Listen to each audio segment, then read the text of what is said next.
el silencio del monte va preparando un adiós,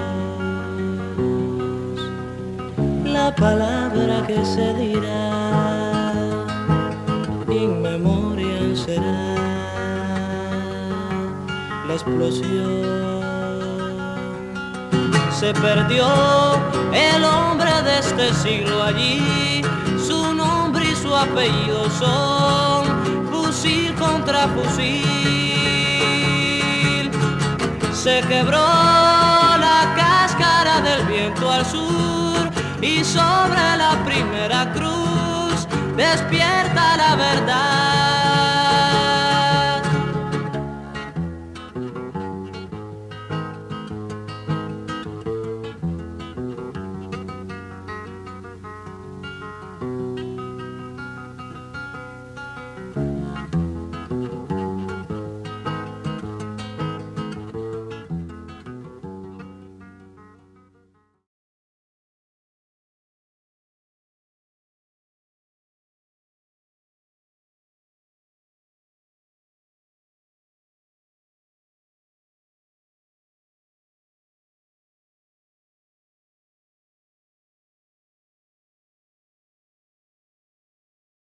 Ni por acciones de guerrilla se las han quitado a la Guardia Nacional, sino que fueron suplidas y dadas a esta gente que cruzó en el río Santa Cruz por autoridades de otros países. Y ahora tenemos confirmado que heridos del enemigo llegaron al Naranjo a sacar heridos que tenían ellos y llevárselos a Costa Rica.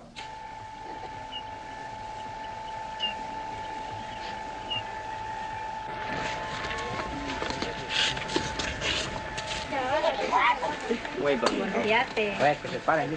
Apuntando al avión.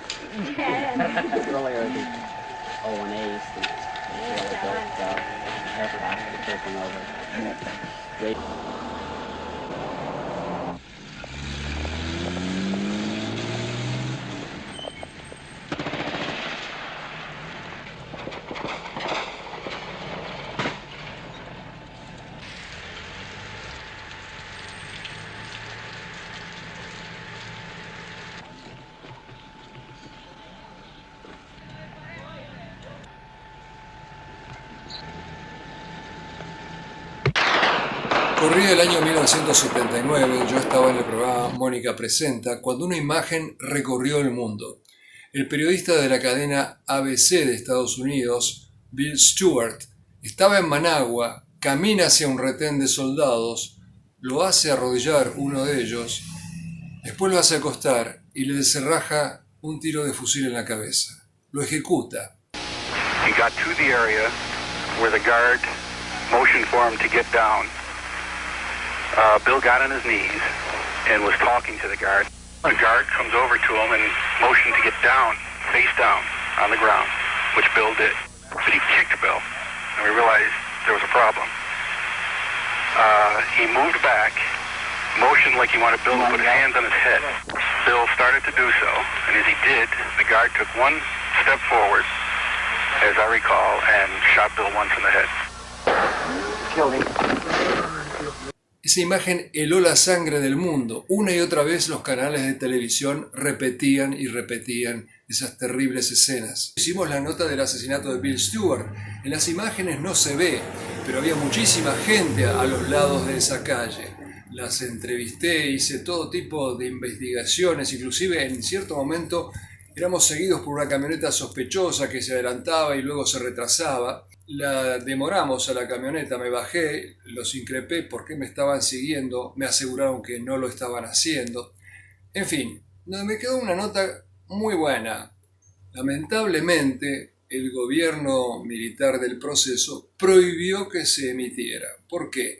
Porque la junta militar en ese momento estaba aliada con Somoza y no quería dejar mal parada a la Guardia Nacional. La peor frustración para un periodista. Es la selva tucumana, en la ladera de la Conquista.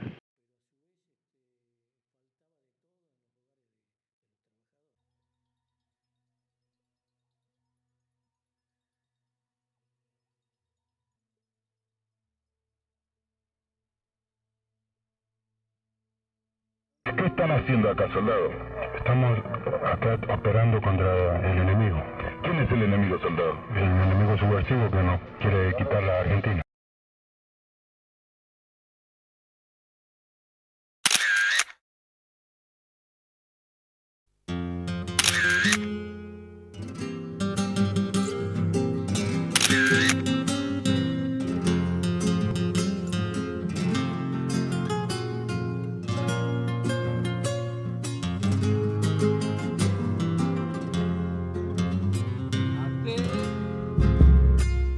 Yo no le canto a la luz porque alumbra nada más.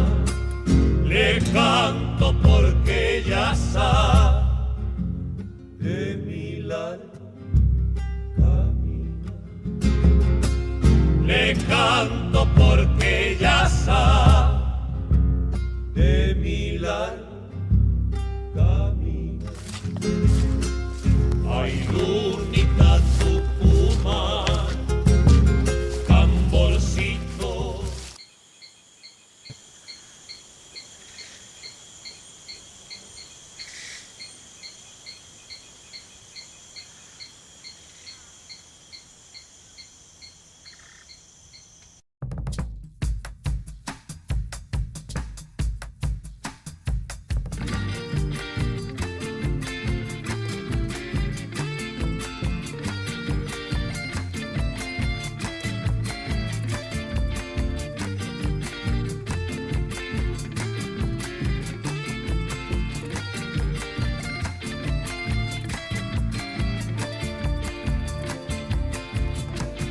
Soberanía en mi tierra se escribió con letras grandes, no con tinta sino con sangre, a lo largo de la historia, y ahora viene a mi memoria.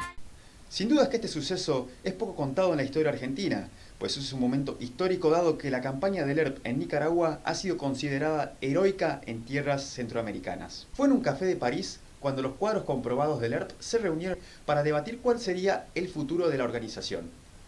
Al principio estaría dividida en dos partes. Por el lado de Luis Mattini, consideró que era un suicidio volver al país y que había que afrontar la lucha desde el lado de los derechos humanos y el activismo desde el exterior. Pero por otro lado, Gorrearán Merlo dijo que había que seguir la lucha revolucionaria por el lado del combate y donde se encontraba en ese momento actual. Así que la posibilidad de Nicaragua se barajó y se aprobó. Una parte decidió estar por el lado de Luis Mattini y por la otra seguir a Gorrearán Merlo hacia tierras centroamericanas. Esta mañana se protagonizó en Córdoba un nuevo hecho de los denominados repartos efectuado por un grupo subversivo del medio. Bueno, el señor Miguel Perales era el conductor del camión que fue asaltado por el grupo extremista. ¿Puede relatarnos cómo fueron los hechos? Bueno, nosotros íbamos por la calle Cochabamba, al llegar a la altura de la Ana María Llané, los alcanzó un Peugeot y se los cruzó adelante. Entonces se bajaron dos y les dice, bueno, los van a acompañar a repartir la carne a un barrio pobre. Perdón, ¿eran dos hombres? Se bajaron dos, iban 3 hombres y una mujer en el coche.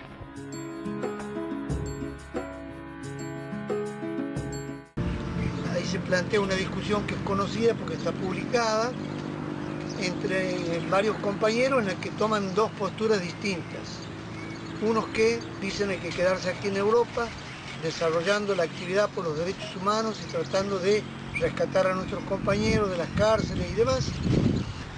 Y otra que dice no, tenemos que ir a donde en este momento está la revolución y a donde se combate. El plan era enviar primero a unos 5 guerrilleros a Nicaragua y después confeccionar una lista de 50 militantes que estaban en el exilio para enviarlos a Centroamérica. Obviamente primero había que conseguir recursos. Al principio viajarían 5 combatientes. Entre mayo y junio de 1979 terminaron ingresando a Nicaragua.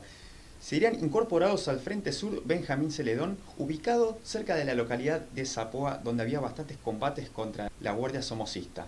Serían comandados por el histórico comandante Cero, más conocido como el mismo Eder Pastora, figura histórica dentro de la lucha revolucionaria de Nicaragua.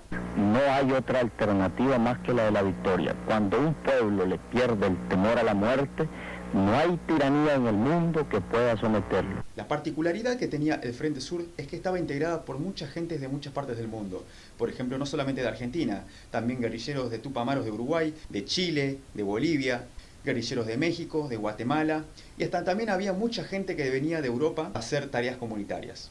Pero muchos estarán preguntando cómo hicieron para llegar a Nicaragua, pues el contacto previo con el FSLN por parte del ERP se dio en 1972, cuando luego de la masacre de Trelew, muchos de los exiliados que viajaron a Cuba se contactaron con Carlos Fonseca y de ahí quedó establecido un contacto que luego a principios de 1979 el FSLN envió una comunicación en la que explicaban que la insurrección había comenzado y pedían colaboración, sobre todo especialistas en ramas militares.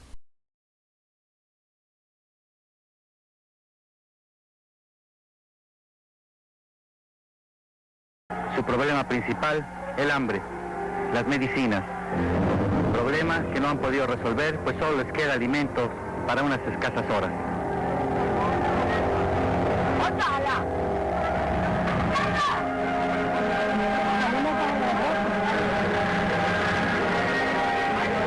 ¿Cuántos días llevan viviendo aquí, señor? Tenemos 22 días con mi familia. Tengo 8 niños y aguantamos bastante porque dormimos en el suelo. Hay veces llueve y el agua es con viento y nos mojamos. Hay demasiadamente niños, señoras, ancianos y el alimento pues lo racionan y dan poco para que alcance para todos. Nosotros quisiéramos que otras partes pues nos ayudaran porque tenemos muchos niños y tenemos mucha hambre. Logramos medio conseguir, bajo la ayuda que nos han dado, poquitos de leche, maíz, un poquito de aceite, no tenemos jabón, no tenemos otras cosas pues. Que necesitamos galletas, pan, no tenemos nada de eso. Tenemos que vivir de la ayuda internacional porque no hay localmente la asistencia que necesitamos para mantener a esta gente. Este es el mercado oriental. La soledad es el marco que envuelve a este mercado. Lo que antes era un lugar donde se expendían frutas, verduras y alimentos, hoy solo se encuentra basura, cáscaras, residuos de que aquí existió en algún momento comida. El hambre del pueblo se incrementa día con día. La diezmada población se lanza a las calles, maltrechas y bombardeadas, en busca de alimentos. El saqueo se había iniciado.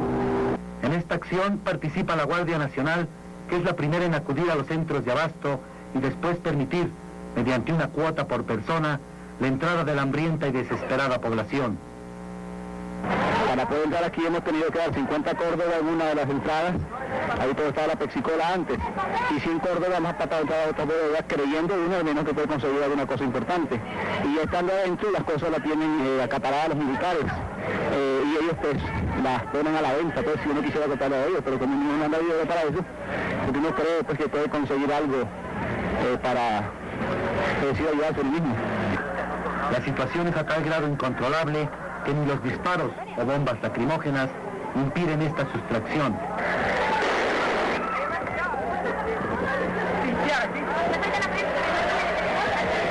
La Guardia Nacional ha disparado bombas lacrimógenas en contra de toda esta gente que trata de llevarse algo de azúcar para sus casas. Esta es la historia, la vergonzosa historia de un régimen que arroja a su pueblo al hambre. La historia de una Nicaragua con una deuda externa que rebasa los 30.000 millones de pesos, cifra similar a la fortuna de los Somoza. La historia de una economía interna en bancarrota, de una producción agrícola e industrial desbaratada. La historia de un país que se borra lentamente de esta agreste geografía centroamericana. Por eso todos nuestros hijos se han lanzado a una aventura de muerte, porque los jóvenes han sido asesinados en las calles, y torturados, y les han quitado las uñas y todo por la odiosa guardia. Nadie quiere a la guardia aquí, nadie. Estamos dispuestos todos, hasta los niños, las mujeres, con machete como sea, para poder salir de esa tiranía, que son 45 años que tenemos de estar en esta tiranía terrible, que nos están diezmando. El búnker, con su dictador dentro, se estremece. La insurrección ha estallado. La aviación somocista inicia su jornada de represión y muerte. La población civil es cruelmente masacrada. Bueno, a las 5 de la mañana estábamos acostados, y yo propiamente no estábamos acostados en Rocker. Estaba mi niño y estaba mi marido también. El territorio territorio norte de la áspera geografía nicaragüense, fue el primero en pagar el tributo de sangre y lágrimas.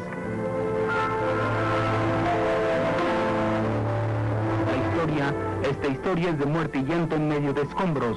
Estelí, León Matagalpa y Chinandega fueron las primeras que colgaron crespones de luto luego de los furiosos embates de la Guardia Nacional.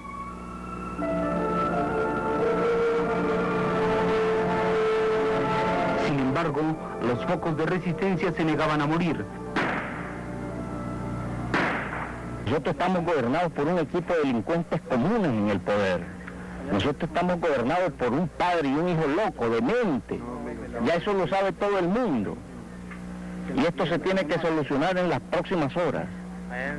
De lo contrario serán centenares, miles de muertos los que vamos a quedar. Pero que sí estamos absolutamente seguros que vamos hacia la libertad o hacia la muerte. Y nuestro grito de guerra es patria libre o morir. Somoza, señora, aquí no hay otro más que Somoza. Nos ha mandado a bombardear al mundo entero porque ellos están matando guerrilleros, porque los guerrilleros están en sus armas con sus rifles y él manda a bombardear las casas. Yo he pasado una trifulca tremenda en la calle con todos mis vecinos y el helicóptero que vuela una bala de 1000 libras nos ha seguido y nosotros cuando miramos que iba adelante nosotros y descargó el churro, entonces nosotros corrimos para atrás y el churro, cuando nosotros íbamos en media cuadra, el churro cayó y nos ha aterrado de tierra. Somoza directamente es el que nos ha mandado a matar. Él mata a la gente, directamente a la gente pobre, no anda a los guerrilleros porque los guerrilleros están por otro lado. A la gente directamente nos sigue y nos manda a matar.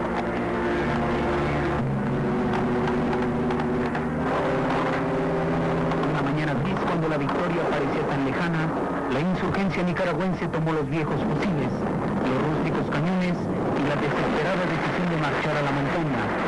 Hoy las escuadras sandinistas serpentean a lo lejos con una consigna: enterrar el corazón del enemigo en la montaña. Asno que preparación, los chavalos armados con rifles de cacería, pistolas de bajo calibre y bombas caseras inician la guerrilla urbana. ¿Qué edad tienes? 14 años. ¿Y por qué luchas? Por la libertad del país. ¿No temes a que te maten? Para eso nací, para morir. ¿Y tus padres qué dicen de esto? Pues para defender a la patria y librar de ese perro que está ahí, bueno. ¿Vas a seguir combatiendo? Hasta morir. ¿Has combatido ahorita? Solo estoy cuidando el comando, no he combatido. ¿Pero estás dispuesto a combatir? Me corto la cabeza a cualquiera. ¿Y por qué estás combatiendo? Nosotros tenemos que derrotar al somocismo, compañero. Nosotros hemos conocido explotando. ¿Tienes miedo a que te maten? Patria libre o morir, dice la decisión. Nosotros tenemos que seguir combatiendo. En esta ciudad capital, 2000 nerviosos guardias nacionales patrullan las calles. La situación es tensa.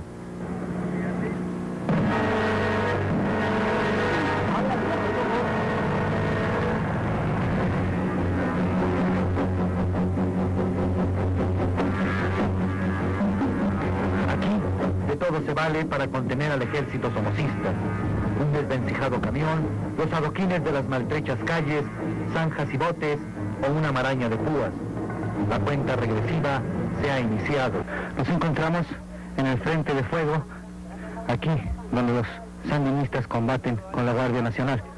Al fondo podemos observar uno de los edificios que fue alcanzado por uno de los rockets. Esta es una máscara de gas porque aquí se les ataca a los muchachos con gases paralizantes. Hoy la noticia gime y el pueblo muere mientras su dictador celebra.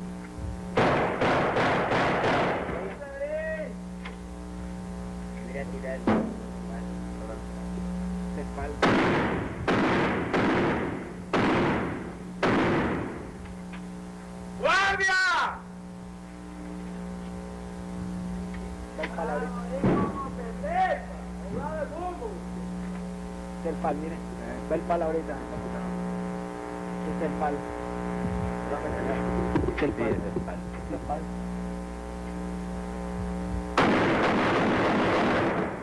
Tira, tira.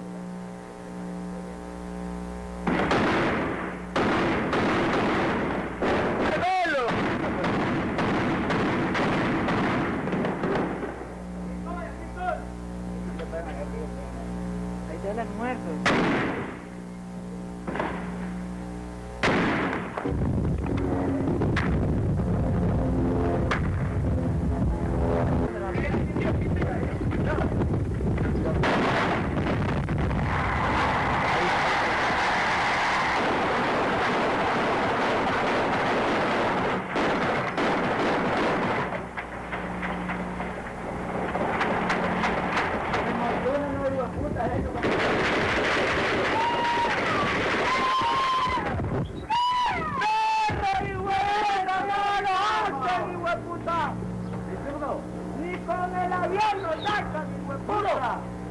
¿Lo pescaste? Oye,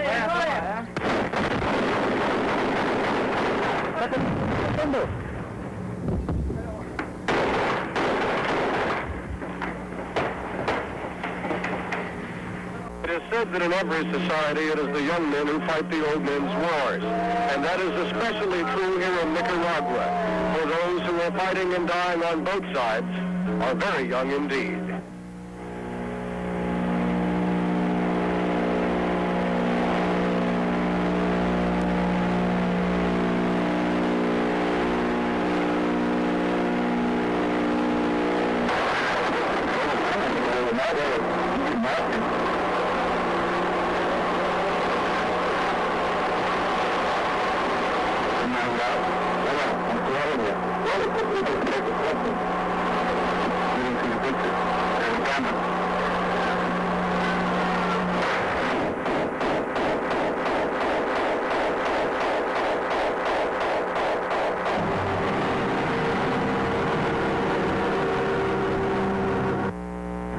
La muerte de Bill Stuart se suma a la de miles, todos por una bota que se aferra vacilante a un poder dinástico.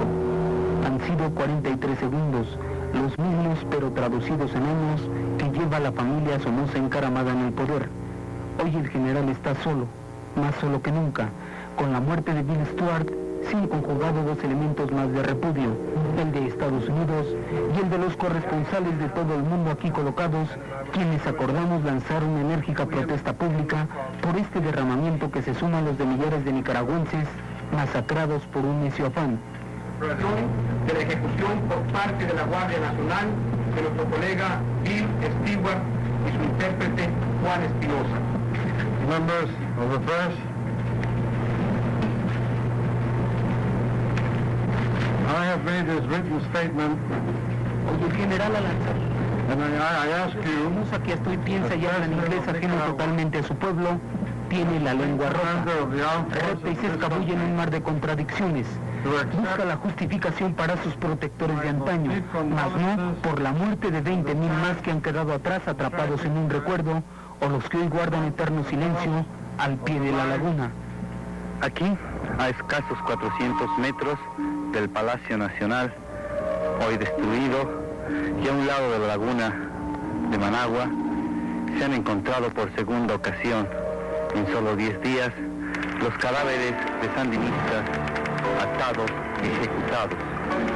Esto parece haberse convertido en el cementerio favorito de la Guardia Nacional. 20.000 personas, nicaragüenses, costarricenses, mexicanos, españoles, venezolanos y hasta familiares del propio presidente Somoza han encontrado en este aparato el puente de vida.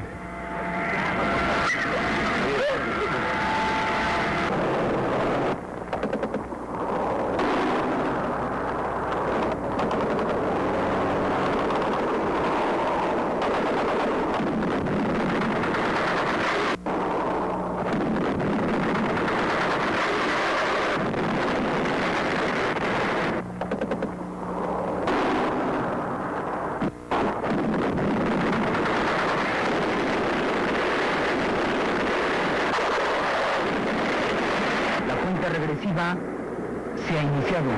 La población se prepara con un mínimo de alimentos, medicinas y agua. Es el mayo violento de la postrada Nicaragua. Prácticamente, la lucha se inició hace 2 semanas en los departamentos de Masaya, León, Chinandega, Carazo, Jinotega, Rivas, Río San Juan y Estelí. Sin embargo, en la agonía de mayo, cuando los combates sin tregua revientan en el sur del país, iniciándose la ofensiva final, es decir, los últimos 54 días de una dinastía sangrienta.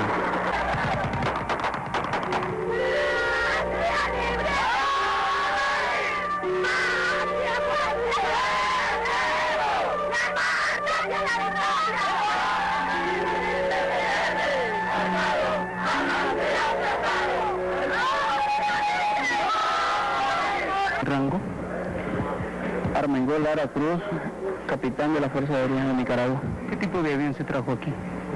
Traje un O-2-337, que se le llama el Push Pudo. ¿Para qué sirve ese avión, señor? Hay dos versiones, civil y militar. ¿Por qué desertó, señor? Por la masacre y misericordia que se está haciendo con el pueblo nicaragüense, de parte del gobierno del señor presidente general Somoza, que no le importa por bombardear ciudades enteras y destruirlas con tal de mantenerse en el poder. Lo que están haciendo en Nicaragua es un crimen. Esta acción la habrán de seguir otros militares e incluso la tripulación de un avión comercial de líneas aéreas nicaragüenses propiedad de Somoza. El 23 de junio, el comandante de la nave Octavio Campos Alfaro desvía su vuelo regular para dirigirse a Costa Rica y precipitar con ello el desaliento. Una estela de horror, muerte y destrucción ha dejado a su paso la guerra. Aquí en el sur de Nicaragua, aquí en Peñas Blancas, aquí en Zapoa, aquí en La Virgen, aquí la muerte cabalga y la cota de sangre va adelante. Los caminos por donde roda una guerra cruenta, han quedado marcados. Una madre triste, una esposa sola, un niño a la intemperie, un padre con rencor, un joven que va a la guerra y los empeños de una familia que desayuna sangre todos los días abren el telón de un recuerdo imborrable. Hoy aquí en el sur de Nicaragua ya no hay nada, tan solo el fantasma de la desolación que da la mano a este testimonio. Un intenso hedor recorre los campos nicaragüenses.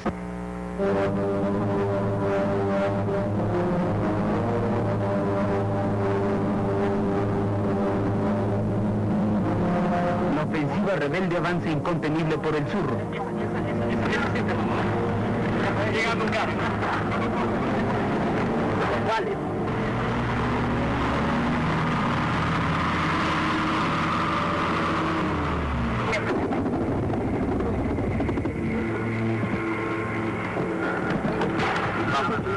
Vamos a pelear. El objetivo es la toma de Rivas, en donde, según los primeros informes, se pretende instalar el gobierno provisional. La destrucción marcha y con ella la desolación y muerte. Nosotros definitivamente no somos hombres militares. Nosotros definitivamente no somos hombres guerreros. Nosotros lo que queremos es terminar lo más pronto posible esta guerra. La ofensiva final está en marcha y las conquistas sandinistas se suceden a cada momento, como aquí en Zapoa. Estamos en el comando de la Guardia Nacional de Zapoa, aquí en el sur de Nicaragua, con la única diferencia de que la Guardia Nacional ya no está aquí. Hace 48 horas llegó el Frente Sandinista de Liberación Nacional y ha tomado este lugar y han provocado, según afirma el propio Frente Sandinista, 300 muertos. Esta parte que estamos encontrando aquí, que estamos enfrente, era uno de los abastecimientos que tenía la Guardia Nacional, la dictadura de Somoza. Era un polvorín. Estamos dispuestos a terminar con el somocismo, porque ya no lo queremos tener más en nuestra patria, hermano.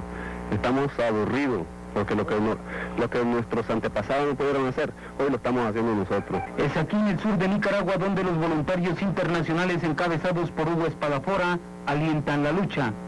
Sencillamente yo soy un revolucionario panameño en primer término y latinoamericano. Y desde el primer momento comprendí que el significado y la importancia de la lucha en Nicaragua trasciende las fronteras de este país. Y definitivamente yo creo que la liberación de Nicaragua será un punto muy decisivo en la liberación total de nuestro continente. Porque definitivamente no se está en la Cuba del 59, no se está en Santo Domingo del 65, se está en Nicaragua y en América Latina en el 79. De acuerdo a la experiencia previa de cada guerrillero, sería ubicado en un rol de combate específico. Por el lado de Irurzun, es el que tenía más preparación técnica y que había sido jefe de las escuelas militares del ERP en Argentina. Fue destinado a una escuela de ingreso para combate y luego se incorporó a un grupo de artillería. Por el lado del Gordo Sánchez, quedó a cargo de los transportes, trasladando vehículos heridos o armamento. Manuel Bernstein fue destinado a la sala de armamentos en Peñas Blancas y Gorrearán junto a Massetti fueron enviados a Zapoa, muy cerca de la línea divisoria con el enemigo, donde los ataques y bombardeos, como mencioné antes, eran permanentes. Variables que había era una, quedarse en Holanda, que era mi caso, quedarse a esperar que surgiera algo en la Argentina que permitiera volver, o bien tratar de aportar, por un lado, lo poco que uno sabía y aprender muchísimo más en un proceso político como era el proceso nicaragüense. Antes estaba el pedo, digamos, en Europa o en cualquier otra parte, en ese momento histórico se dio en Nicaragua. Y bueno, y yo lo vi como que era una participación sincera, honesta. Yo no fui a buscar galones, ni plata, ni nada, y ahí me podían haber cagado de un tiro como a algunos compañeros, digamos, en enfrentamiento, como sufrieron herida o muerte. Y que nosotros considerábamos y considero que cualquier triunfo en cualquier país de América Latina de un carácter revolucionario también es un triunfo para tu propio país. Nosotros a esa experiencia la hacemos parte de la historia del PRT, porque aunque hayamos quedado fracturados, no sé, todo eso forma parte de la historia, del espíritu que aprendimos en el PRT, del espíritu internacionalista, de la práctica concreta del internacionalismo proletario, independientemente que no bandereáramos con la sigla. Lo que importaba era la práctica concreta, la realidad concreta en la que estuvimos insertos y en la que modestamente pudimos participar.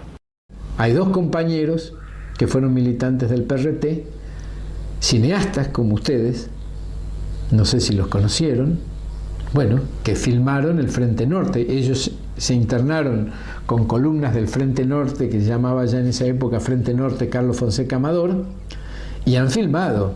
Y esta gente nos dice que quieren hacer un trabajo, un documental para el trabajo de solidaridad internacional, porque la posibilidad de la victoria estaba muy lejana. Y entonces la idea era que fuéramos, entráramos a Nicaragua, filmáramos, saliéramos, hiciéramos un documental y que se usara para el trabajo exterior. Te prometían de todo los nicas. Ustedes llegan ahí hay caballos, ahí le damos botas para que no... Todo bárbaro. Oh, qué bárbaro, qué infraestructura los muchachos. Y cuando llegó el momento, nos dijeron que era necesario... podíamos entrar a Nicaragua y lo hicimos. Y fue en mayo del 79. Me acuerdo mucho que las primeras 2 horas que entramos, paramos, y me le acerco a Jorge y Jorge se empieza a reír. Y digo, ¿de qué te reís, pelotudo? Me dice, Nerio, espero que estos ganen, porque de aquí no salimos nunca más. Cabe aclarar que otro de los argentinos que estuvo presente fue Nahuel Moreno, que se encontraba exiliado en Colombia, el cual era líder del Partido Socialista de los Trabajadores, PST, y ex dirigente del PRT en los comienzos de la guerrilla. Durante la práctica, los guerrilleros se insertaron por completo en la revolución sandinista y en la construcción del nuevo Estado revolucionario que estaban haciendo en ese momento, como no lo hizo ninguna otra organización argentina. Por el lado de Montoneros, colaboró con fondos, equipamiento militar y una brigada sanitaria durante la lucha contra Somoza. Sin embargo, no habrían tenido ninguna participación orgánica, combate directo o las estructuras de gobierno revolucionarias, dado que en ese momento estaban concentrándose en la contraofensiva de volver a la Argentina que terminó en tragedia en 1980. Por parte del FSLN se encontraba con varias divisiones internas. El lado del PRT tenía más afinidad con lo que había sido la tendencia de la guerra popular prolongada, ya que esta noción formaba parte más importante de sus concepciones programáticas. Tomaba del ejemplo de la revolución china, vietnamita y cubana. Planteaba en contraposición a la tesis insurreccionalista la necesidad de una larga etapa de desgaste del ejército burgués mediante la lucha guerrillera.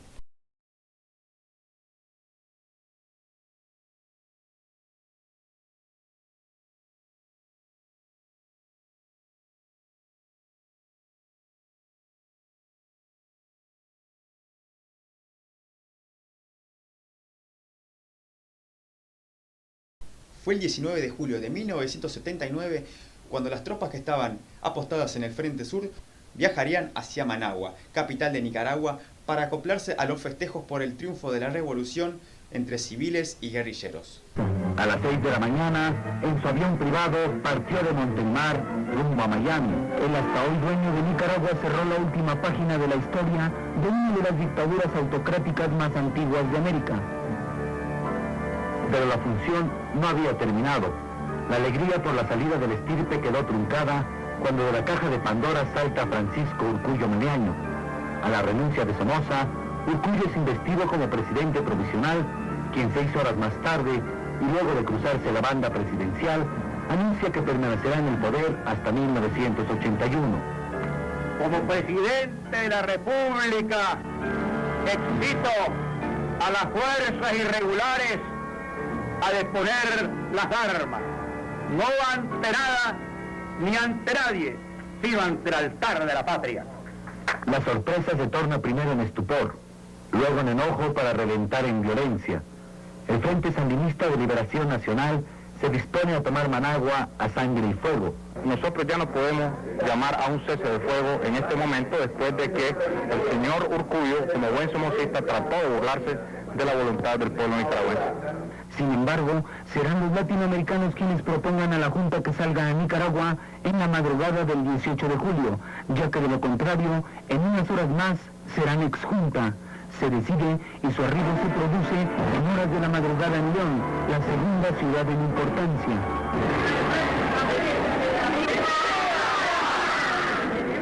Hoy, 19 de julio, la Guardia Nacional dijo adiós a las armas y luego de un efímero reinado de Francisco Urcullo, se baja el telón, se despoja del disfraz, huye y se cae el teatro de la maniobra. Aquí Nicaragua Libre, 20 de julio de 1979. La libertad tuvo hoy un nuevo significado. Dio la mano a la democracia ante el júbilo desbordante de un pueblo que sepultó a una dinastía de 42 años, 6 meses, 16 días. Hoy no hubo tiempo para recordar el pasado que apenas terminó hace unas horas, cuando los últimos reductos de las fuerzas somocistas se empeñaban en mantenerse de la nada. Hoy fue el despertar de una larga pesadilla. 30.000 muertos en 7 semanas, 500.000 damnificados, 150.000 refugiados en Honduras, Costa Rica y Miami, un país en bancarrota con una deuda de $1.000 millones y el terror, la muerte y la destrucción de un genocidio que duró 53 días en su etapa de agonía. Hoy ha quedado sepultada la Fuerza Aérea Nicaragüense con sus aviones Push-Pull, sus helicópteros y sus jets T-33 que jamás volverán a lanzar bombas de 500 libras, rockets, napalm y fósforo blanco sobre el pueblo de Nicaragua. Hoy solo queda el recuerdo de la Guardia Nacional, de las celdas de tortura y de las ejecuciones masivas. Hoy fue día de fiesta en una verbena que se inició a las 19 horas de ayer. Pero esta es la historia. 19:30 horas, un avión de la Fuerza Aérea Mexicana con el gabinete de la Junta de Gobierno de Reconstrucción Nacional, cancilleres latinoamericanos, observadores internacionales, el enviado de Washington, William Bowen, arriba al aeropuerto Las Mercedes de Managua, momentos antes, cuando el embajador especial mexicano Andrés Rosenthal anuncia que sobrevolará territorio nicaragüense y allí las lágrimas se desbordaron y el júbilo no tuvo límites. Hemos cruzado la frontera entre Costa Rica y Nicaragua y sobrevolamos territorio nicaragüense, territorio libre nicaragüense. Estamos ya volando en territorio nicaragüense, recién cruzamos la frontera por el aire. ¿Qué sentimiento me da? Bueno, tremendo, estoy pensando en este momento en los caídos y en lo que vamos a hacer para honrar su memoria. 0 horas, el pueblo inicia la verbena, por las calles la gente baila, grita, comparte sus alegrías y todos se mantienen al alba en espera de la llegada de la Junta de Gobierno que volaba de León rumbo a Managua. 2 de la mañana, llegan al aeropuerto en la más absoluta discreción.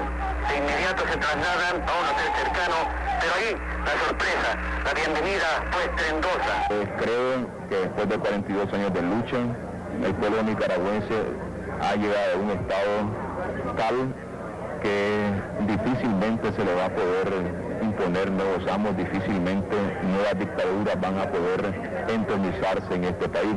4 de la mañana, soldados sandinistas provenientes de León, Masaya, Diriamba, Chinandega y Matagalpa continúan su arribo a las puertas de Managua. Los cantos y consignas ya se escuchan a lo lejos.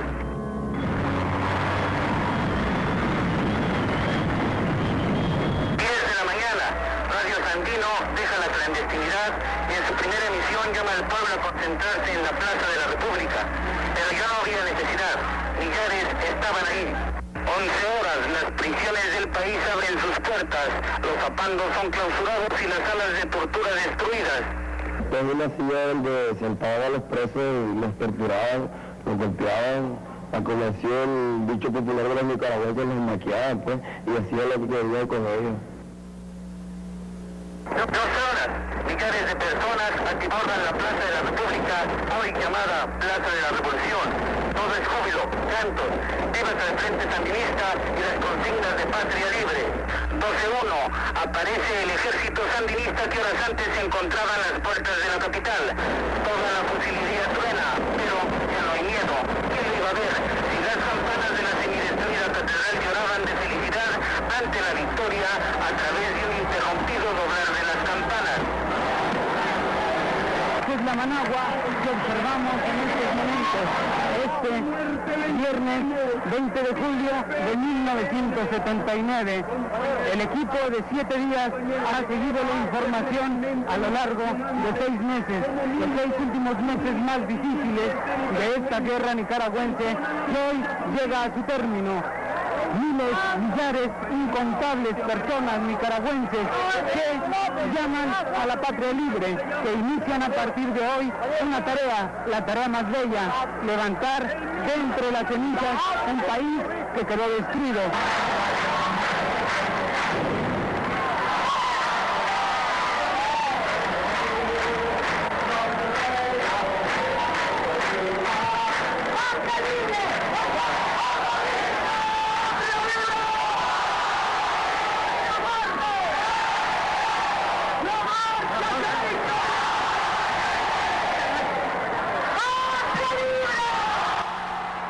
Luego nos tocó la maravillosa suerte de entrar al Frente Norte e ir bajando en la victoria del Frente Norte y entrar en Managua el día del triunfo. Nosotros vivimos cosas que tal vez sean únicas y tuvimos la suerte de acompañar a ese proceso que fue los últimos 2 meses de la insurrección de ese pueblo y contribuir con nuestras imágenes y nuestros sonidos y nuestra vivencia con ese pueblo y llegar a una revolución triunfante.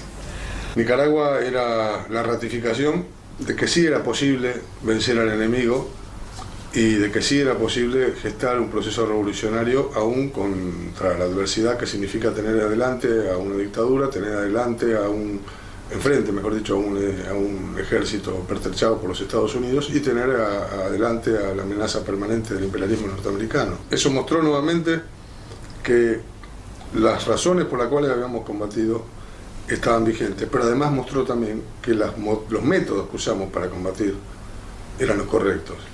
La prueba está en que hoy por hoy existen compañeros y organizaciones revolucionarias combatiendo en toda América Latina precisamente por la misma razón y precisamente con los mismos métodos. O sea que no ha terminado eso. Y no ha terminado porque no terminó la explotación. Mira, sentí algo que me salvó la vida, porque uno venía de la derrota, de haber sufrido mucho, haber perdido y haber perdido muchos compañeros. Y se empieza a construir la ideología del escepticismo, digamos, ¿no? Es verdad que se puede ganar y perder, digamos, pero empezaba a construir esta idea de que no se puede ganar nunca.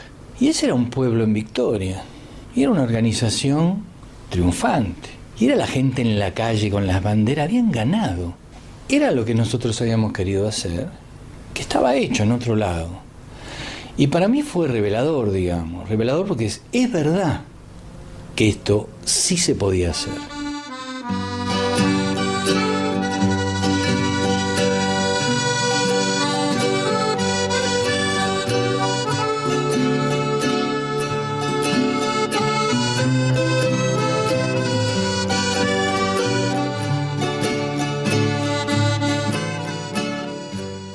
Luego de la caída de Somoza y el triunfo de la revolución, empezaron a caer alrededor de 50 y 60 militantes del ERP que venían desde Europa. Se encargaron de diferentes tareas comunitarias, como también encargándose de la policía, educación, salud, entre otras cosas.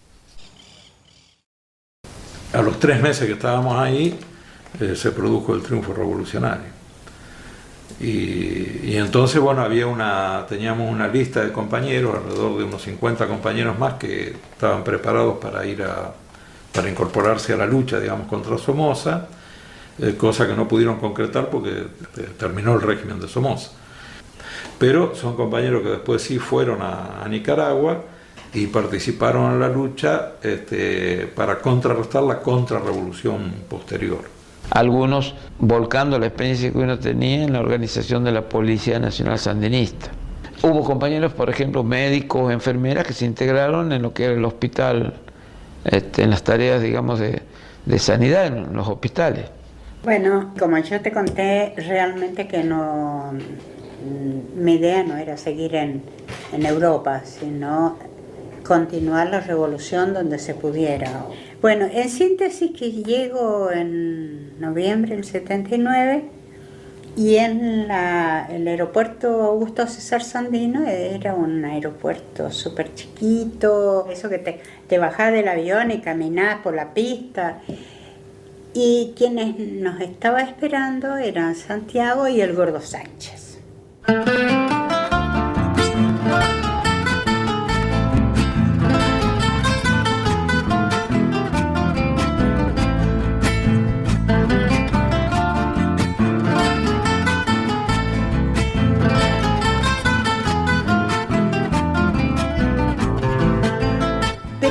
Al INRA, el Instituto Nacional de la Reforma Agraria, y ahí conseguí yo como médica, mi marido como promotor de salud y Kaisa, la enfermera argentina que está acá, que también era del PRT. Vamos los tres a cubrir las necesidades sanitarias. Fuimos el primer equipo médico que salió para el campo, para llevar la salud al campo. Bueno, y después yo seguí viviendo en la montaña todo el tiempo. Así, yo los 12 años que estuve en Nicaragua, estuve en la montaña. La mayor parte del tiempo en Matagalpa y la otra y una parte muy importante directamente en la zona de guerra cerca de la frontera con Honduras. Era miliciana, fui miliciana desde el 80 hasta el 91 que me vine. Y este gorro es mi gorro de miliciana y tenía todo el uniforme. Es decir, el pantalón, los borseguíes, mi fusil. Todo esto que ustedes no se pueden imaginar, porque mientras yo hablo con ustedes, a mí me pasan imágenes, sensaciones, palpitaciones, me pasa de todo mientras hablo. Así que si encima en esas condiciones me quería hacer cantar, déjame jorobar, por no decir una mala palabra. Vamos a comer. Vamos a comer. Novio de la patria roja y negra, Nicaragua entera te grita presente. Y después sí, pero ahí ya me inhibí cuando aprendes a. Cuando el triunfo, todos nuestros compañeros fueron incorporando a tareas, en algunos casos muy específicas, que tenían que ver con la seguridad del Estado. Entonces, Santiago, el Gordo Sánchez, Gato y compañeras como la Patricia, la Pelada y otros, me olvido,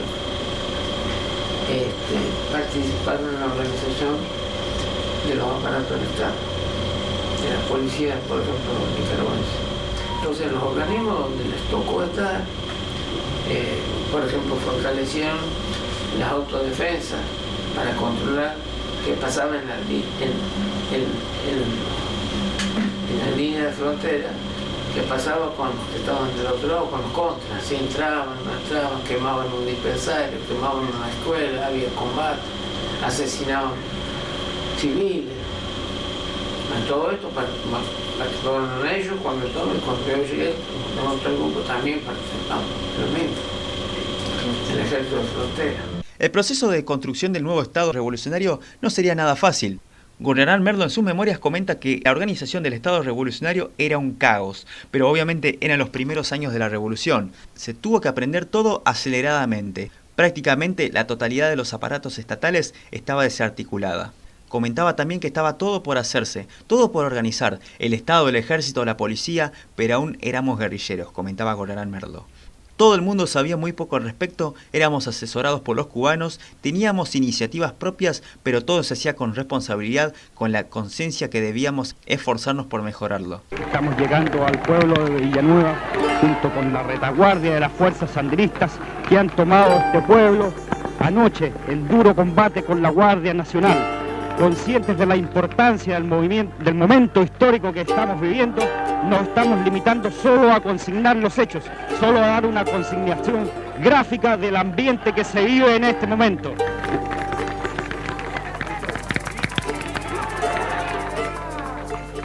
El búnker de Somoza sería la base donde se empezaría a construir el aparato de seguridad del Estado sandinista y la fundación del Ministerio del Interior. Por el lado de Gurriarán Merlo, continuó trabajando en el área de seguridad y se integró a los servicios de inteligencia. Según comenta Julio Villalonga y Juan Salinas, ambos periodistas, Gurriarán Merlo cumplió un rol destacado colaborando en la organización del incipiente Servicio de Informaciones Sandinistas, armando imagen y semejanza del Gil castrista. Al mismo tiempo, recordemos que Gurriarán Merlo fue partícipe de un grupo de operaciones del cual fue la búsqueda y ejecución del ex mayor de la Guardia Nacional, Palo Emilio Salazar Páez, más conocido como el Comandante Bravo, que fue uno de los comandantes más sanguinarios de la historia de la dictadura somocista.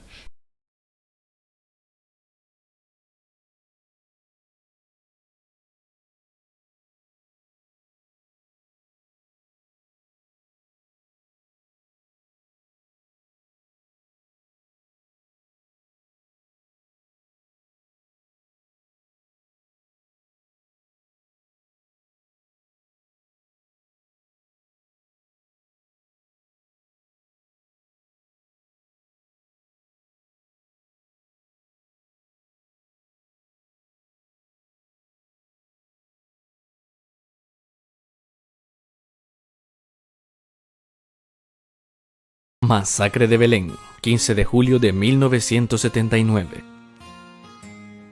Cuando Nicaragua entera estaba insurreccionada en contra de la dictadura militar somocista, se dio la peor y más grande masacre sucedida en el departamento de Rivas en contra de seres inocentes, siendo a su vez la última masacre. Es así como en horas de la mañana del día 15 de julio, 2 días antes de la huida del dictador y 4 días antes del triunfo de la revolución, un grupo de guardias nacionales vestidos de guerrilleros y con pañoleta rojinegra entran al poblado de Belén en Rivas, tocan las campanas de la iglesia del pueblo y anuncian en una táctica militar macabra que Belén ya era libre y que llegaría el comandante cero, Edén Pastora. Es así como empezaron a llegar grupos de personas y familias y al concentrarse frente a la iglesia fueron encarcelados, capturados, interrogados, torturados atrozmente y asesinadas más de 20 personas, utilizando como centro de torturas, interrogatorio y asesinato el local ubicado en el costado sur-oeste donde funcionaba el centro de salud en ese momento. Esta barbarie duró 2 días, en cual utilizaron parte de los instrumentos quirúrgicos que existían en el centro de salud. Estos pobladores fueron torturados de distintas formas crueles, arrancadas sus partes íntimas, pechos a las mujeres que eran pegados en paredes y acumulados en baldes. Las mujeres fueron ultrajadas y otros asesinados a balazos. Testigo mudo de ello son aún las puertas de metal que existen en este local, las cuales conservan los impactos de esas balas asesinas. Una vez asesinados en esta orgía de sangre, lamentos y sufrimientos, uno a uno eran sacados por la puerta sur del centro de salud y lanzados a una especie de sumidero ubicado en el patio trasero a pocos metros del local, lugar donde hoy se encuentra un monumento donde descansan los restos de más de 20 hermanos y hermanas y otros que nunca fueron identificados. Siendo hasta el 19 de julio, muchas personas lograron entrar al local, donde aún se encontraban los restos de seres humanos, sangre esparcida en paredes y piso, y olor fétido que podía mostrar y constatar la verdadera dimensión de lo sucedido. Hoy nuestro pueblo lucha por la paz, su libertad, soberanía, bienestar de las familias, restitución de sus derechos y sobre todo para que nunca, nunca y nunca más ocurran en Nicaragua hechos de este tipo. En homenaje a estos mártires, Omar Cortés, Martín Paniagua, Luis López, Francisca Bermúdez, Vicente Ríos, Vidal Zúñiga, Erasmo Cortés, Juan Martínez, Ramiro Avellán, Denis Trinidad, Ramón Silva, Julio Martínez, Adrián Peña, Ricardo Vargas, Julio Nororis, Juan Marcos Bustos, Carlos García, Carlos Fajardo, Rafael Zavala, Mariano Castillo, Marcos Nororis. De frente donde funcionaba antes el centro de salud de Belén, que ahora se llama Héroes y Mártires del 15 de julio. Y es contar la historia cómo la Guardia Genocida hizo aquella barbarie un 15 de julio de 79.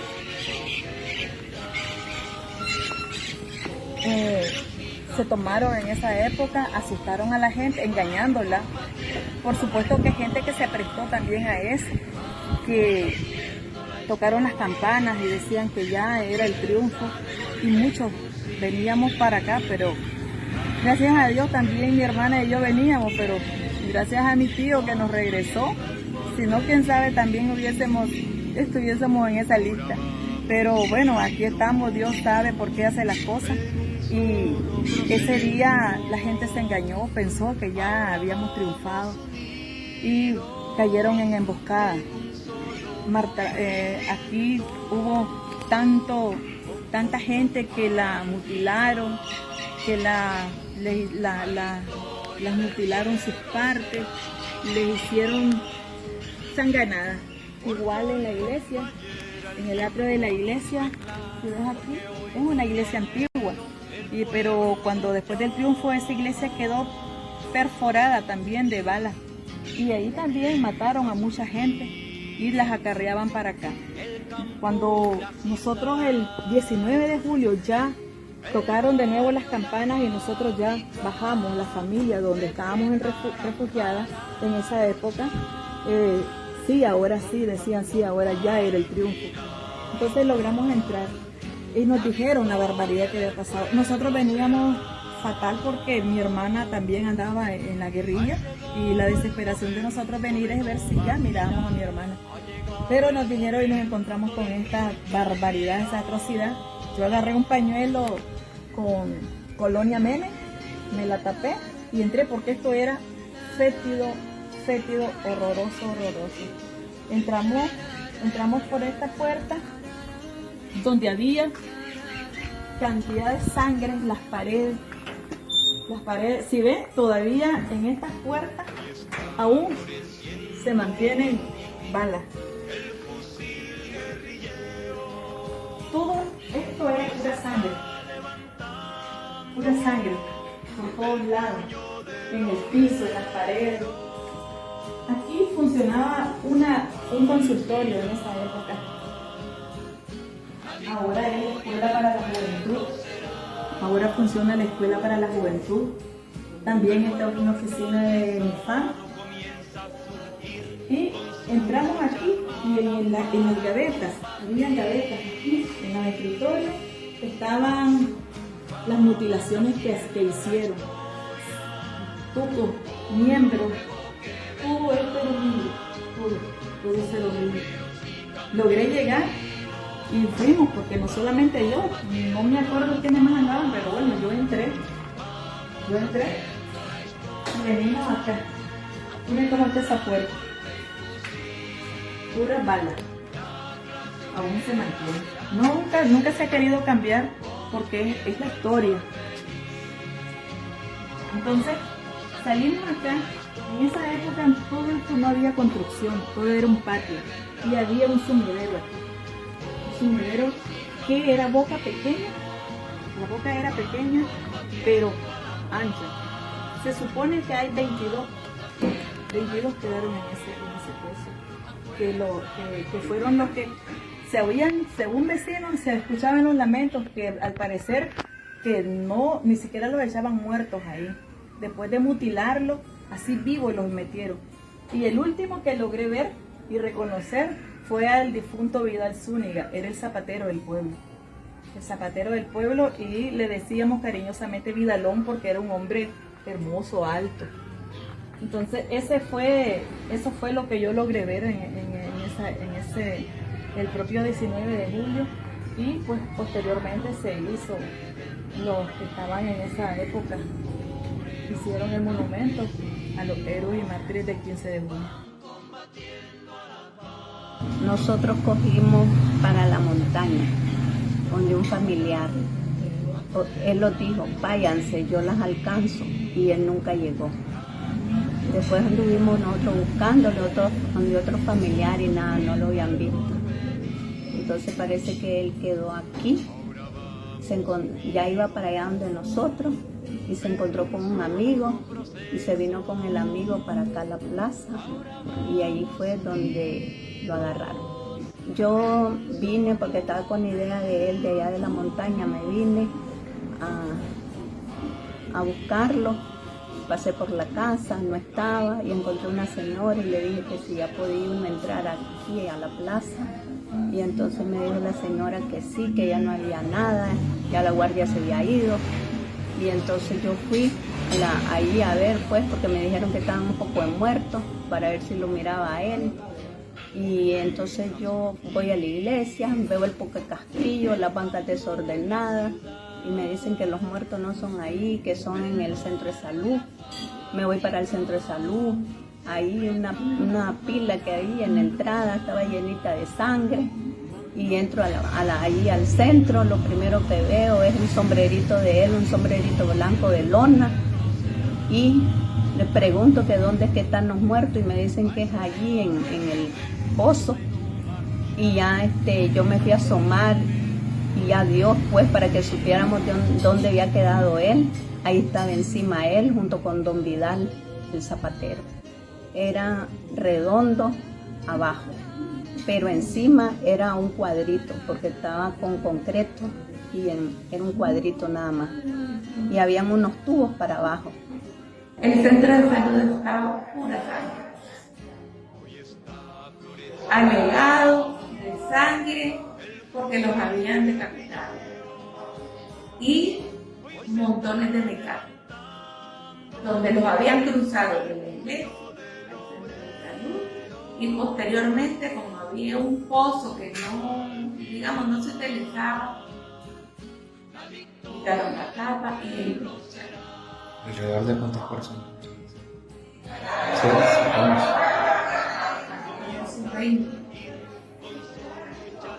Porque yo recuerdo que, digamos, en la casa donde yo estaba, llegaron y me dijeron, vamos, imagina que va a estar el comandante de pastora en la iglesia, vamos, qué mejor, decían, conocer al comandante en persona. Y yo en ese momento le dije, no quiero ir al centro. ¿Por qué? Porque yo ya estaba amenazada. Yo estaba amenazada. Y entonces me dio temor y no fui. Pero sí, como trabajador de la salud, pues no vi a dónde él puede ayudar. A ver qué hacía. Y después fuimos y nos encontramos. Nos encontramos, digamos, con eso, porque yo viví del centro de salud y era gente que no andaba metiéndose con nadie. Ellos llegaban ahí inocentemente hasta dejarle comida, regalos, todo, creyendo que era cero. Y entonces para nada, para morir, porque como le digo, esa gente murió torturada.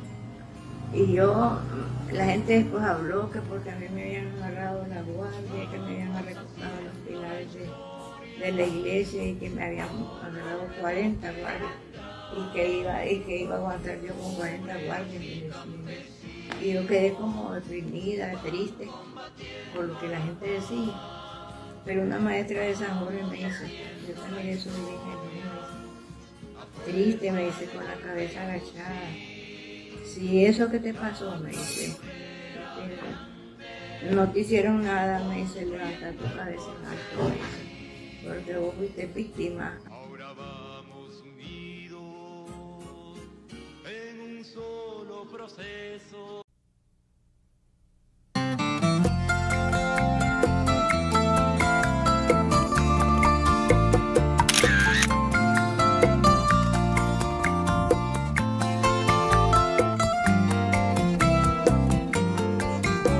Te diré, soy tan feliz cuando estoy cerca de ti, que no me acostumbro si no escucho el verde de tu voz. Ya lo ves, nada es igual, todo es frío si no estás. Palomita blanca, llévale en tus alas mi canción. Dile que las noches no han callado, de amor hablaron y no se han ido. Dile que la quiero y que la extraño, que no he olvidado y que he sufrido.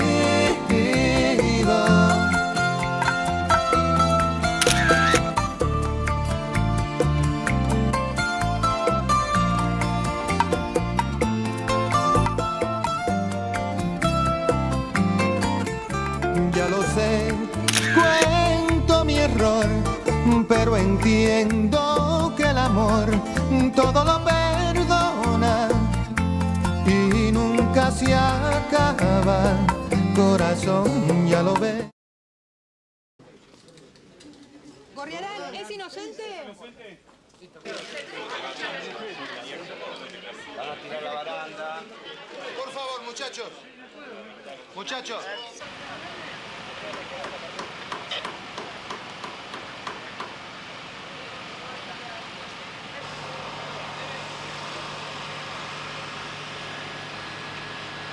Este es un proyecto que nació con la Revolución Popular Sandinista y la continuamos pese a los años difíciles que tuvimos que atravesar durante el gobierno neoliberal de la Violeta Chamorro.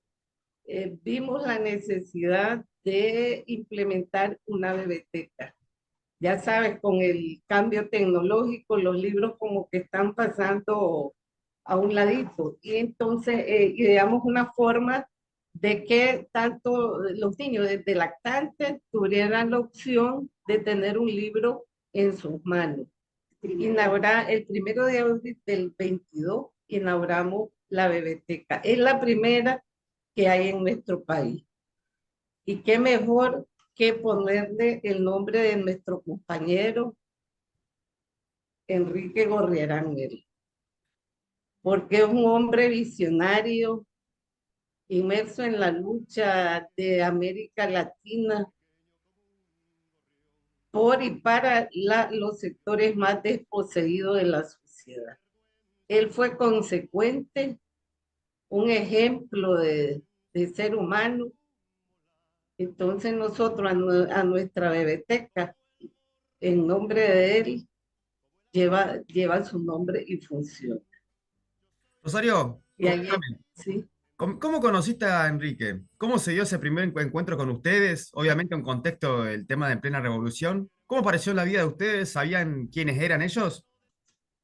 Pues nosotros sabemos el papel importante que jugó en la lucha revolucionaria, ¿verdad?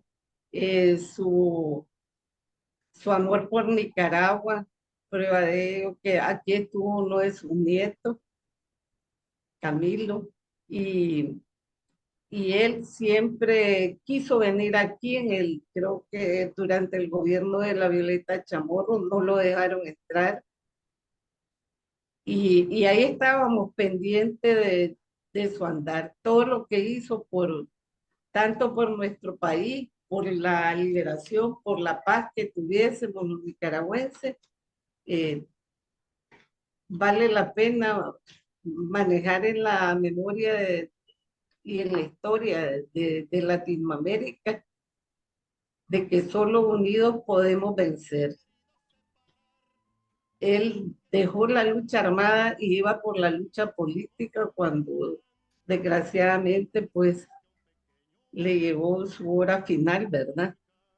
Pero él invitó a todo mundo que se sumara a la lucha contra los gobiernos neoliberales. Entonces siempre estuvimos pendientes de él, su participación por eliminar al dictador Somoza.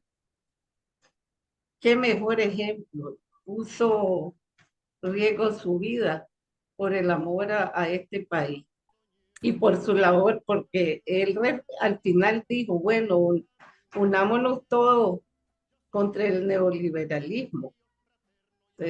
Fue una gesta la de Somoza, pero ese apenas una en su historia a lo largo de su vida política. Es una acción, pero su reflexión por la unidad latinoamericana fue a lo largo de toda su historia de vida.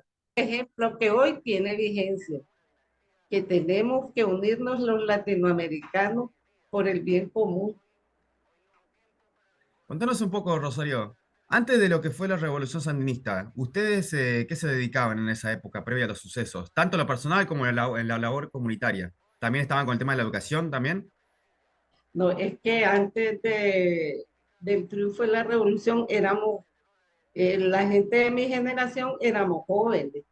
Entonces, estudiábamos y ya nos incluimos primero en lo que eran huelgas, manifestaciones de lucha contra el alza del precio de la leche, estudiantes apenas en esa época de secundaria.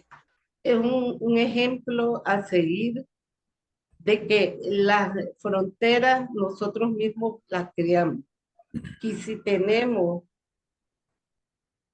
claros principios y compromiso por el bien y la justicia social, lo podemos hacer.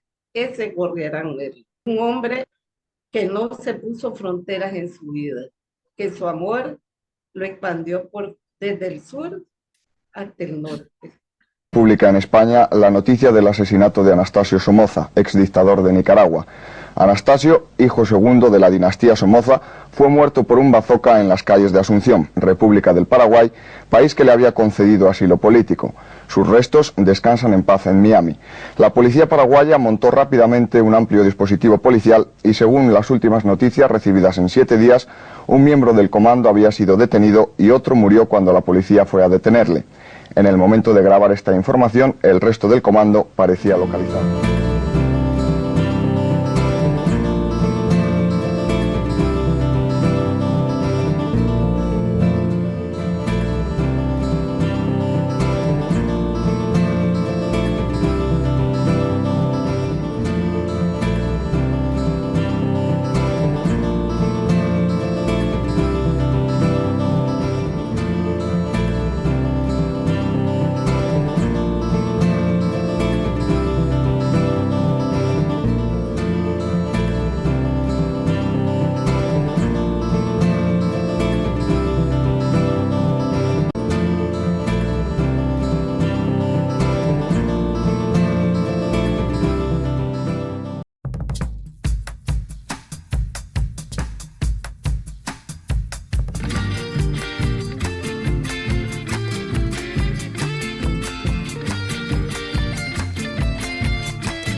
supimos por los diarios de quién se trataba.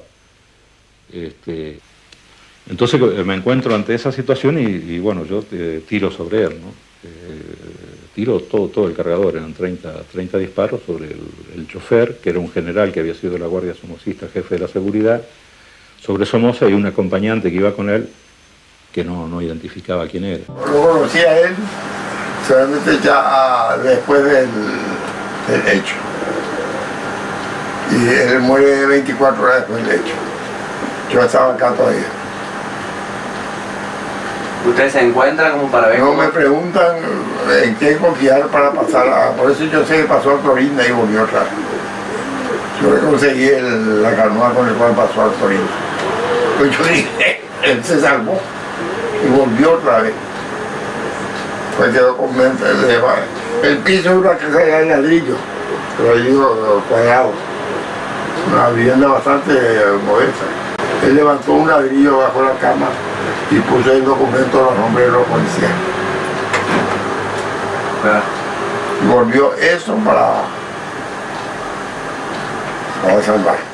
Me entero por la muerte de Santiago porque yo estando preso en la cárcel, se arma un revuelo muy grande y tienen que levantar a muchos compañeros que están detenidos en el Paraguay y traerlos a la Argentina. Y van a parar a la cárcel de La Plata, donde me cuentan cómo Santiago, ellos presenciaron cómo Santiago muere en la tortura, estando muy mal herido porque tenía un balazo en la pierna y un balazo en el pulmón. Destino de Santiago, muere en la tortura. Ahora que van a conmemorar una celebración en su pueblo natal del capitán Santiago, que es como nosotros lo conocemos, desde que estuvo en el sur, el Frente Sur Benjamín Celedón, que a mí me tocó dirigirlo, jefearlo, y que fue la expresión máxima del internacionalismo en la lucha sandinista por alcanzar el poder y desde el poder hacer la revolución en libertad y en democracia.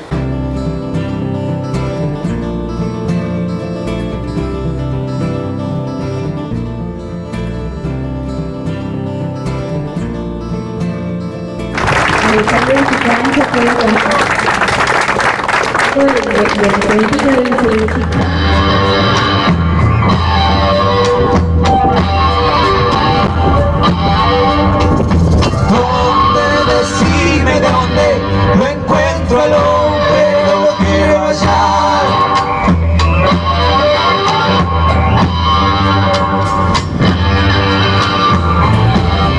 Yo también quería dar el agradecimiento de parte del pueblo nicaragüense, de la juventud sandinista, al pueblo argentino, por haber ofrendado, por haber sido parte de esta historia, que gracias a ese compañero que murió por el capitán Santiago, que murió por perpetuar siempre el grito que podemos decir: ¡viva la Nicaragua libre!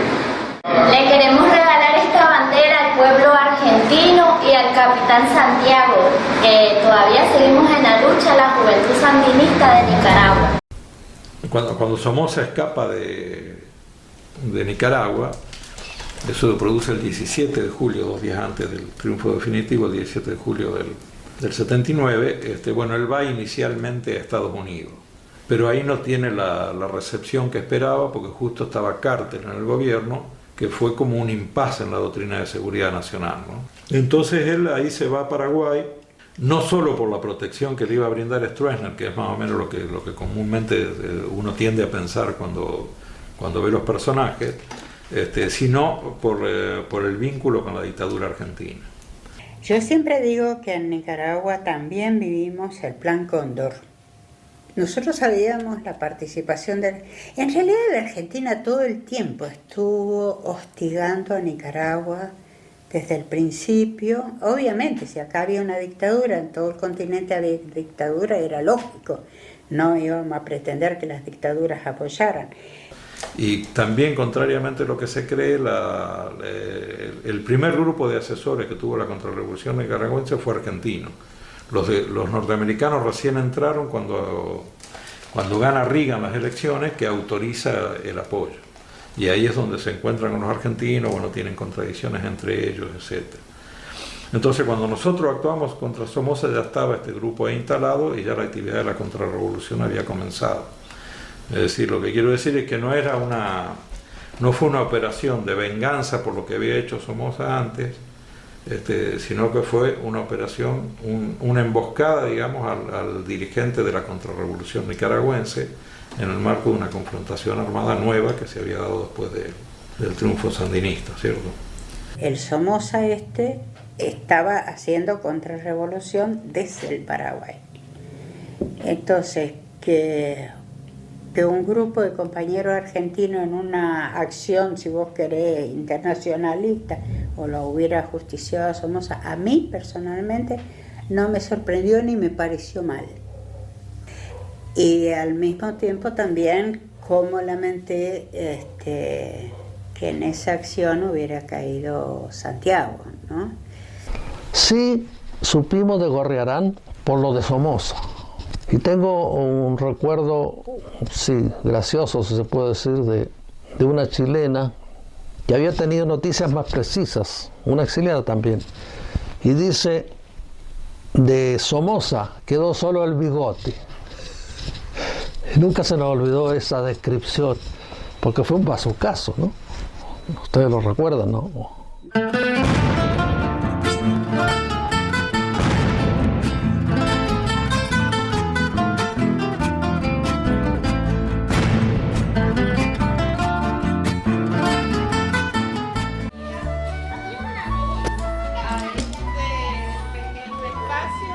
Como había una vez varios compañeros, entre ellos Ana María, el compañero Enrique, que viajaron y caminaron mucho desde América del Sur hasta Nicaragua para acompañarnos en la liberación del pueblo de Nicaragua.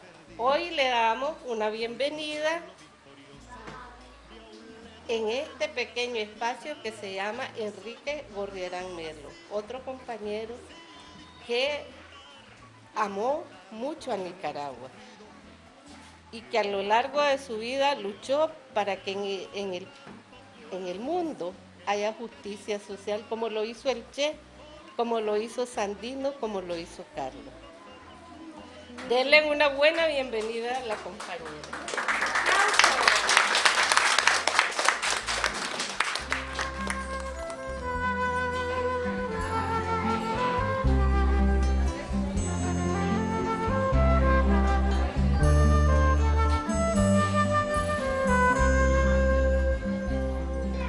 Yo soy de un pueblo reciente, pero antiguo su dolor. Analfabeta mi gente, medio siglo en rebelión. Yo soy el pueblo que un niño en Niquinomo soñó. Soy del pueblo de Sandino y Benjamín Celedón. Yo soy de un pueblo sencillo, fraterno y amigo que siembra y defiende su revolución.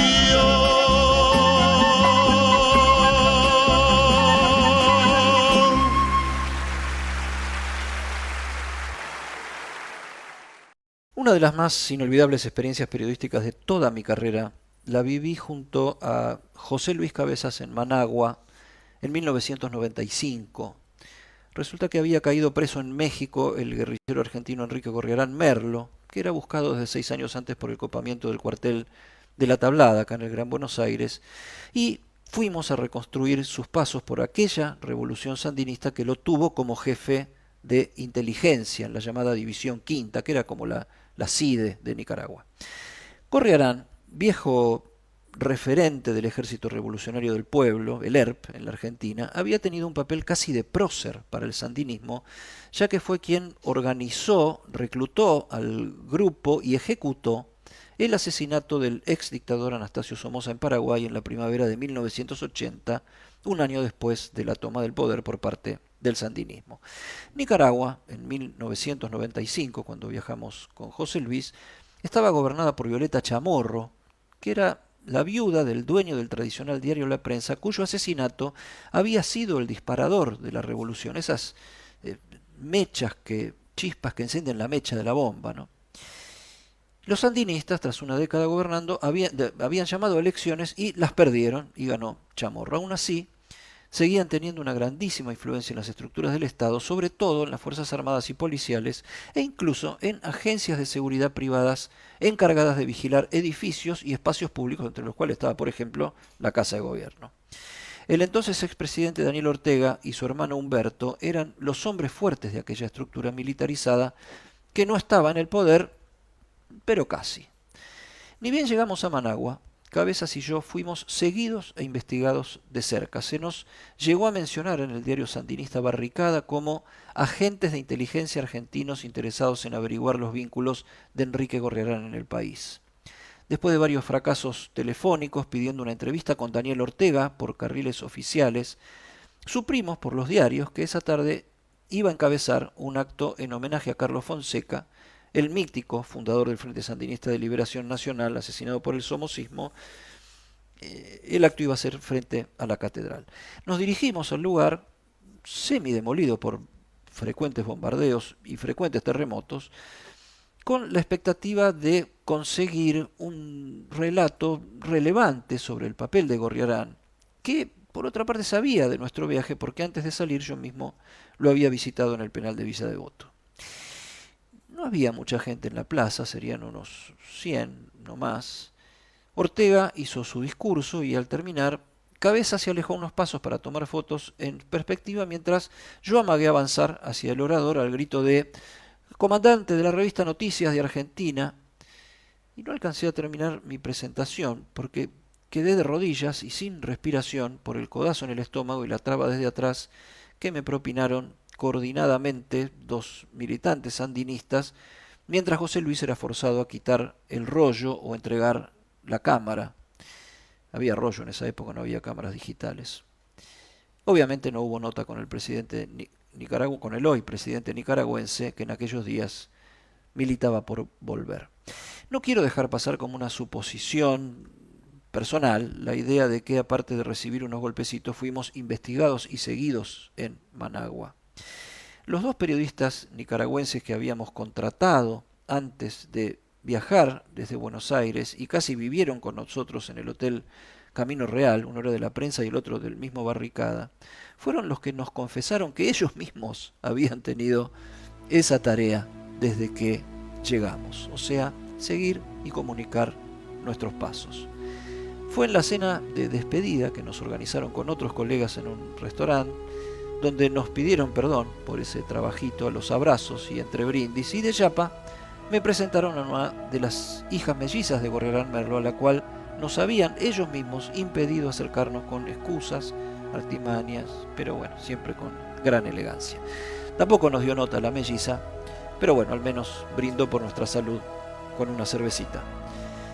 ¿Qué me contás? A 25 años del asesinato de José Luis Cabezas, soy Edi Zunino en Radio Perfil.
Por nuestra parte, es un aporte a la historia y también a la memoria colectiva.